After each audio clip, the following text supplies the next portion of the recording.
పిల్లల్ని బాగా చదివించుకుంటాము. ఆ కష్టాలను గుర్తుపెట్టుకొని మేము గత 25 సంవత్సరాల నుంచి చేస్తున్నాం. అంగన్వాడీ టీచర్లు, మినీ టీచర్లు, ఆయాలు, అలాగే పారిశుద్ధ కార్మికుల పిల్లలకు కూడా తల్లికి వందనం పథకం ద్వారా రూ.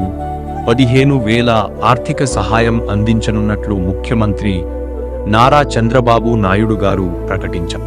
ఈ నిర్ణయానికి కృతజ్ఞతగా విజయవాడ పశ్చిమ నియోజకవర్గంలోని కలరా హాస్పిటల్ వద్ద పారిశుద్ధ కార్మికులు నారా చంద్రబాబు నాయుడు గారి మరియు నారా లోకేష్ గారి చిత్రపటాలకు పాలాభిషేకం నిర్వహించారు.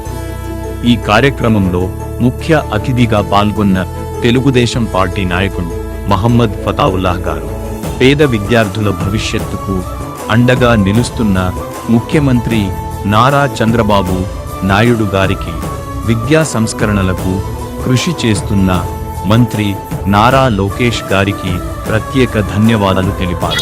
చంద్రబాబు నాయుడు గారు నమస్తే అండి.